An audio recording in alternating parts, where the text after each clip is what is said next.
Hello children, देखिए आज हम नेक्स्ट टॉपिक पढ़ते हैं एबनॉर्मल मॉलिक्यूलर मास।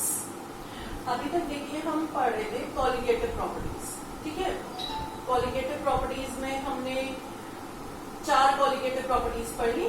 कौन कौन सी?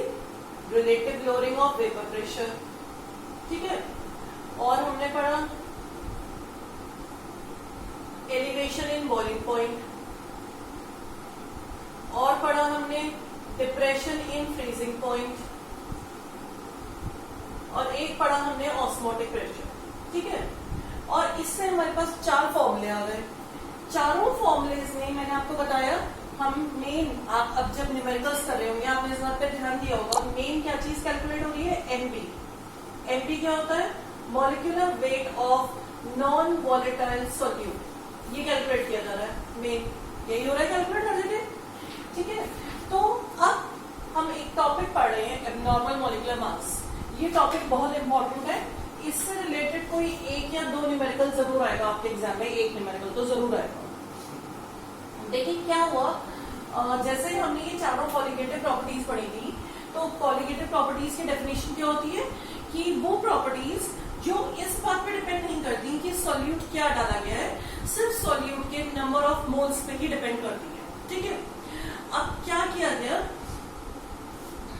2 सॉल्यूशन स्टडी किए गए। मान लीजिए पढ़ा गया NaCl का सॉल्यूशन, NaCl के सॉल्यूशन को स्टडी किया जा रहा था।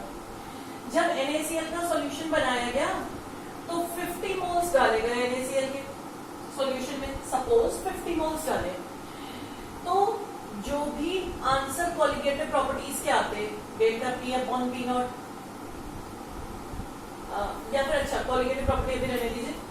NaCl के 50 मोल्स डाले गए और फिर उसका वेपर प्रेशर मेजर किया गया, relative lowering of vapour pressure measure कर लिया। कैसे मेजर किया? एक्सपेरिमेंटली। ठीक है, एक्सपेरिमेंटली से मेजर कर लिया और इसके बाद इसका फॉर्मूला लगा दिया, delta P upon P nought equals to WB upon WA और यहां से MB निकाल लिया। MB यानी कि NaCl का molecular weight, MB was calculated. तो MB की वैल्यू कितनी आनी चाहिए थी? बोलिए भाई, पहले तो इसका 50 मोल्स डाल के सॉल्यूशन बनाया, सॉल्यूशन बनाने के बाद इसको relative lowering of vapour pressure की मेजर कर ली गई। मेजर करने के बाद ये प्रॉपर्टीज तो पड़ी थी जिससे MB निकाला जा सके, MB निकाल लिया गया, यानी कि molecular weight of NaCl। NaCl का मॉलिक्यूलर वेट वैसे थ्योरेटिकली अगर आप निकाले, थ्योरेटिकल मॉलिक्यूलर वेट वो क्या होता है आप देख लीजिए, 23 प्लस 35.5 दैट मीन्स 58.5 ग्राम होता है। तो यही आना चाहिए था, बट ये नहीं आया, इसका हाफ आया। मॉलिक्यूलर वेट इसका हाफ आया, जितना आना चाहिए था नहीं आया, क्योंकि उसे इस वाले मेथड से मेजर करके फिर निकाला गया था। और अगर डेल्टा टीपी वाला मेथड लिया गया या डेल्टा टीएफ वाला मेथड या पाई वाला फॉर्मूला, सबसे ही आंसर हाफ आ रहा था। तो यानी कि मॉलिक्यूलर मास में कुछ एबनॉर्मेलिटी आई, आ गई एबनॉर्मेलिटी, एग्जैक्ट नहीं आया मॉलिक्यूलर वेट। अब एक और एग्जांपल लेते हैं, एक और सब्सटेंस लिया गया, उसका सॉल्यूशन लिया गया, जैसे एसिटिक एसिड। एसिटिक एसिड का जब सॉल्यूशन लिया गया तो एसिटिक एसिड के 25 मोल्स डाले गए सॉल्यूशन बनाते हुए। ठीक है, इसका भी मॉलिक्यूलर वेट मेजर किया गया। कौन से मेथड से? किसी भी कॉलिगेटिव मेथड से। कॉलिगेटिव मेथड से मॉलिक्यूलर वेट निकाला गया। तो वैसे एसिटिक एसिड का थ्योरेटिकल मॉलिक्यूलर वेट तो है 60, 12 प्लस 12 प्लस 32 प्लस 4, 60। जब इस मेथड से मेजर किया गया तो 60 नहीं आया, बल्कि आया 120। जब इनमें से किसी मेथड से मेजर किया गया, तो यानी कि ये भी एबनॉर्मल मॉलिक्यूलर मास है। करेक्ट तो नहीं है, ये तो बिल्कुल डबल आ रहा है, और ये भी एबनॉर्मल आया। तो ये जो टॉपिक है एबनॉर्मल मॉलिक्यूलर मास, वो ऐसे ही कंपाउंड से रिलेटेड है। कुछ कंपाउंड्स ऐसे निकले जब उनको स्टडी किया जा रहा था कॉलिगेटिव मेथड से, तो उनके मॉलिक्यूलर वेट करेक्ट नहीं आ रहे थे। क्यों नहीं आ पा रहे थे? क्योंकि क्या हो रहा था, कुछ सॉल्यूट्स ऐसे होते हैं जैसे NaCl टाइप के ये अपने सॉल्यूशन में जाकर डिसोसिएट करते हैं। कुछ सॉल्यूशंस क्या करते हैं, सॉल्यूट्स डिसोसिएट हो जाते हैं, और कुछ सॉल्यूट ऐसे होते हैं एसिटिक एसिड जैसे जो एसोसिएट कर जाते हैं। डिसोसिएट का मतलब है वो टूट जाते हैं, एसोसिएट का मतलब है 2-3 मॉलिक्यूल कंबाइन हो जाते हैं। ठीक है, तो NaCl, क्योंकि हर एक NaCl का मॉलिक्यूल 2 पार्टिकल में टूट रहा है, देखिए एक Na एक Cl, तो अगर इसके 50 मोल्स डाले गए थे तो सॉल्यूशन में वो 50 नहीं रहे बल्कि 100 हो गए। 50 Na 50 क्लोराइड 100 हो गए। तो जितनी भी कॉलिगेटिव प्रॉपर्टीज थी वो तो नंबर ऑफ पार्टिकल पे डिपेंड करती है। तो पार्टिकल डाले तो थे आपने 50 लेकिन हो गए 100, तो आप तो जितनी वैल्यू एक्सपेक्ट कर रहे थे कॉलिगेटिव प्रॉपर्टी की उससे वो क्या हो गई, सारी डबल हो गई, क्योंकि नंबर ऑफ मोल्स क्या हो गए, डबल हो गए। जब कॉलिगेटिव प्रॉपर्टीज की वैल्यूज को जितना आप एक्सपेक्ट कर रहे थे उससे डबल हो गई, तो मॉलिक्यूलर वेट क्या हो जाएगा उसके कंपैरिजन में, हाफ हो जाएगा, क्योंकि कॉलिगेटिव प्रॉपर्टी और मॉलिक्यूलर वेट में क्या रिलेशन होता है बच्चों, हमने ऑलरेडी पढ़ा है, इनवर्स रिलेशन। ठीक है, तो NaCl के केस में क्योंकि 1 मोल 2 में डिवाइड होता है तो 50 मोल 100 में डिसोसिएट हो गए। जब वो डिसोसिएट हो गए तो अगर ये डिसोसिएट ना होते तो इसकी वैल्यू भी ना इंक्रीज होती और ना इसका मॉलिक्यूलर वेट कम होता, लेकिन क्योंकि ये डिसोसिएटिंग टाइप सॉल्यूट है इसका नंबर ऑफ पार्टिकल्स तो डबल हो गए और मॉलिक्यूलर वेट हाफ हो गया। तो यहां पर आ गई एबनॉर्मेलिटी, यानी कि जितने भी सॉल्यूट डिसोसिएटिंग टाइप के होंगे, डिसोसिएटिंग टाइप के, उन सबका नंबर ऑफ पार्टिकल्स इंक्रीज होते जाएंगे, उनकी कॉलिगेटिव प्रॉपर्टीज की वैल्यू भी इंक्रीज होती जाएगी और उनका मॉलिक्यूलर वेट उतने ही टाइम्स कम होता जाएगा। ठीक है, अब आते हैं इस वाले टाइप पे, एसिटिक एसिड। एसिटिक एसिड एक एसोसिएटिंग टाइप सॉल्यूट है। एसोसिएटिंग टाइप सॉल्यूट होते हैं जिनमें 2 मॉलिक्यूल या फिर 3 मॉलिक्यूल कंबाइन हो जाते हैं टू फॉर्म 1। जब 2 या 3 के कॉम्बिनेशन से एक मॉलिक्यूल बनता है, ठीक है, जैसे ये एसिटिक एसिड के 2 मॉलिक्यूल कंबाइन हो गए बाय हाइड्रोजन बॉन्डिंग, ऐसे मॉलिक्यूल्स को क्या बोला जाता है जिसमें 2 कंबाइन हो जाते हैं, डायमर। तो एसिटिक एसिड ने क्या बना दिया, डायमर। अब जब आपने 25 मोल्स डाले थे, 25 डाले थे तो कितने रह जाएंगे, हर एक मोल कंबाइन होता जा रहा है, 2-2 कंबाइन हो गए, तो कितने रह गए सॉल्यूशन में जाकर, सॉल्यूशन में 12.5 ही रह गए मोल्स। मोल्स 12.5 रह गए, तो अगर मोल्स कम हो गए तो कॉलिगेटिव प्रॉपर्टी भी क्या हो जाएंगी, कम हो जाएंगी, हाफ रह जाएंगी, और मॉलिक्यूलर वेट क्या हो जाएगा, डबल हो जाएगा। इसीलिए एसिटिक एसिड का मॉलिक्यूलर वेट डबल हो गया। तो जो एसोसिएटिंग टाइप ऑफ सॉल्यूट होंगे उनका हमेशा नंबर ऑफ मोल्स कम हो जाएंगे, कॉलिगेटिव प्रॉपर्टीज की वैल्यू भी कम हो जाएगी और मॉलिक्यूलर वेट डबल हो जाएगा या ट्रिपल भी हो सकता है अगर 3 मॉलिक्यूल कंबाइन हो रहे होते। तो दैट मीन्स इन दोनों टाइप के सॉल्यूट्स में अगर कॉलिगेटिव मेथड से आंसर्स निकाले जा रहे थे मॉलिक्यूलर वेट के तो वो करेक्ट नहीं आ रहे थे। तो इसीलिए इस टॉपिक को क्या बोला गया, abnormal molecular mass. Molecular mass में एबनॉर्मेलिटी आ रही थी। अभी तक ये एबनॉर्मेलिटी क्यों नहीं आ रही थी, अभी तक आप जितने भी न्यूमेरिकल कर रहे थे उनमें ना आपको NaCl मिला था ना एसिटिक एसिड मिला था, वो ज्यादातर न्यूमेरिकल थे यूरिया, ग्लूकोज, सुक्रोज और या फिर सिंपल लिखा हुआ था नॉन वोलेटाइल सॉल्यूट, ऐसा लिखा हुआ था अभी तक के सारे न्यूमेरिकल्स में। और ये वाले सॉल्यूट्स ना डिसोसिएट करते हैं ना एसोसिएट करते हैं। अगर आपने 50 मोल्स डाले तो ये 50 ही रहते हैं, तो इनके ऊपर तो कोई इफेक्ट नहीं पड़ रहा था। इसीलिए अभी तक हमने ये टॉपिक, इस वाले टॉपिक का इफेक्ट नहीं पड़ा था, ठीक है ना। अभी तक मॉलिक्यूलर मास करेक्ट आ रहे थे क्योंकि हम ऐसे सॉल्यूट्स ले रहे थे जो ना एसोसिएट होते हैं ना डिसोसिएट होते हैं, और ऐसे सॉल्यूट्स को बोला जाता है नॉन इलेक्ट्रोलाइट्स। क्या बोला जाता है, नॉन इलेक्ट्रोलाइट्स। तो अभी तक तो हम नॉन इलेक्ट्रोलाइट्स पढ़ रहे थे, अब हम क्या पढ़ रहे हैं, इलेक्ट्रोलाइट्स, आइदर डिसोसिएटिंग और एसोसिएटिंग। आ रही है, इसे हटाने के लिए एक नया फैक्टर इंट्रोड्यूस किया गया जिसे बोला जाता है वॉन्ट ऑफ फैक्टर। एक नया फैक्टर इंट्रोड्यूस किया गया वॉन्ट ऑफ फैक्टर, इस एबनॉर्मेलिटी को हटाने के लिए। ठीक है, पहले आपको ये बात समझ में आ जानी चाहिए एबनॉर्मेलिटी क्यों आ रही है। अब हम पढ़ते हैं आगे।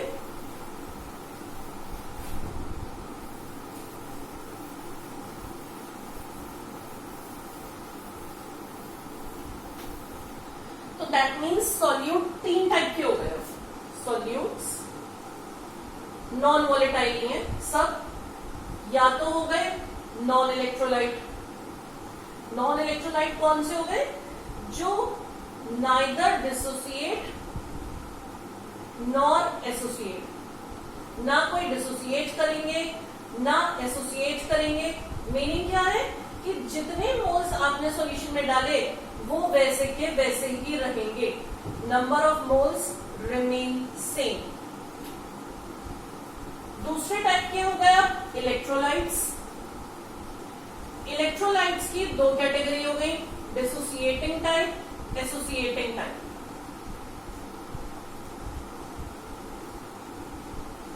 डिसोसिएटिंग टाइप में हमेशा क्या होगा, कौन से एग्जांपल आ सकते हैं? जैसे NaCl, AlCl3, BaCl2।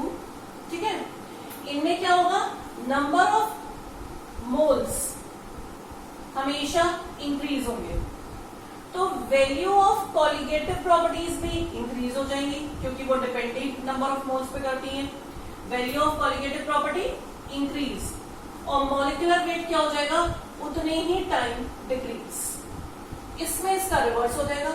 अब एसोसिएटिंग में कौन से एग्जांपल आते हैं? ज्यादातर आ जाता है एसिटिक एसिड। तो ठीक है, एक आ जाता है फिनॉल। वैसे आपको कैसे पता चलेगा कौन से एसोसिएटिंग, अगर आप ये सोचने लगे।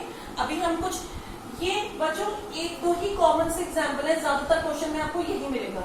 और वैसे क्वेश्चन में कुछ लिखा भी होता है इस तरीके की लैंग्वेज कि आपको पढ़ के समझ में आ जाएगा ये डिसोसिएटिंग है, ये एसोसिएटिंग। ठीक है, इनमें क्या होगा, नंबर ऑफ मोल्स तो डिक्रीज होंगे, कॉलिगेटिव प्रॉपर्टीज भी डिक्रीज हो जाएगी और मॉलिक्यूलर वेट इंक्रीज हो जाएगा। ठीक है, तो इस एबनॉर्मेलिटी को हटाने के लिए अब एक फैक्टर इंट्रोड्यूस किया गया, van't Hoff factor, to remove this abnormality in molecular weight. To remove abnormality in molecular weight, van't Hoff factor is introduced. Van't Hoff एक साइंटिस्ट थे, उन्होंने एक फैक्टर इंट्रोड्यूस किया जिसे बोला गया वॉन्ट ऑफ फैक्टर।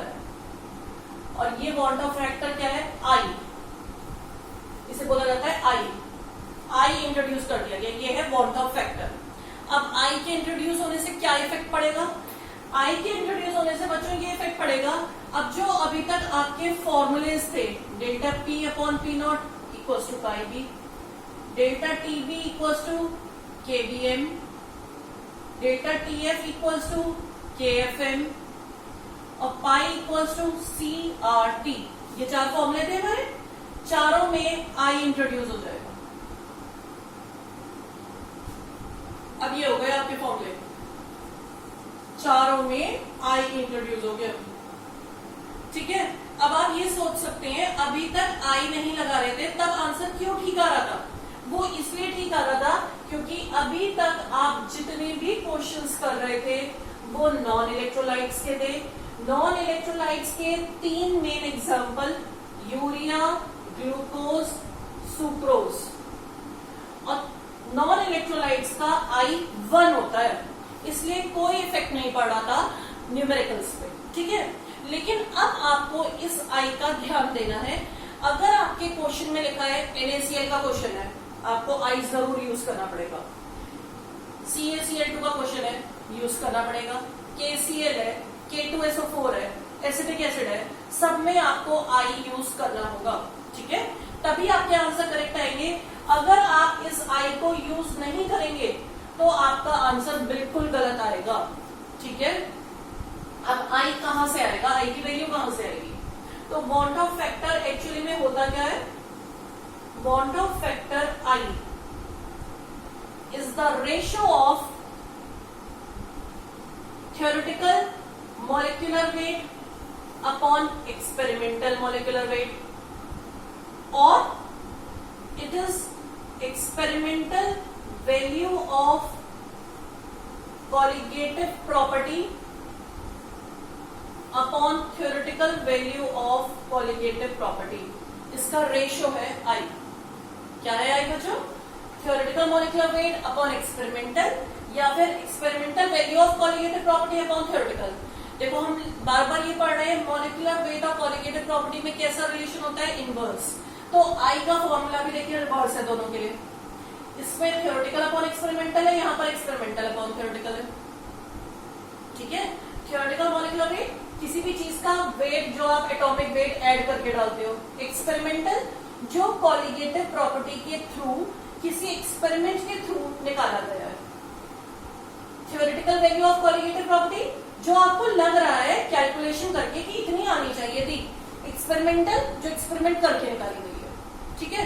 अगर दोनों डिफरेंट है तो आई की वैल्यू या तो 1 से ज्यादा या 1 से कम आएगी. अब मैंने आपसे कहा दो टाइप के सॉल्यूट होंगे, डिसोसिएटिंग टाइप और एक एसोसिएटिंग टाइप. ठीक है. दोनों के लिए आई अलग अलग होगा. इसके लिए आई हमेशा ग्रेटर देन 1 होगा, इसके लिए आई हमेशा लेस देन 1 होगा. आई निकालने का फॉर्मूला क्या होगा? यहां पर आई का फॉर्मूला है 1 minus I upon 1 minus N. Alpha equals to 1 minus I upon 1 minus N. यहां फॉर्मूला है 1 minus I upon 1 minus 1 upon N. ये दो फॉर्मूले हैं जो आपको लर्न करने हैं. ये इंपॉर्टेंट है. ये फॉर्मूले किस तरीके से आए वो चीज आपके लिए इंपॉर्टेंट नहीं है, वो भी मैं समझा दूंगी किसी दिन, बट वो इतना इंपॉर्टेंट नहीं है. ये फॉर्मूला इंपॉर्टेंट है जो आप यूज करेंगे. अब इसमें एल्फा क्या है? एल्फा है डिग्री ऑफ डिसोसिएशन. ठीक है. आई यही है बॉन्ड ऑफ फैक्टर. एन क्या है? एन है number of particles after dissociation. Dissociate होके कितने पार्टिकल मिल रहे हैं. ठीक है. यहां पर देखिए एल्फा क्या है? Degree of association. एसोसिएट हो रहा है ना, तो डिग्री ऑफ एसोसिएशन. और यहां एन क्या है? Number of particles which combine.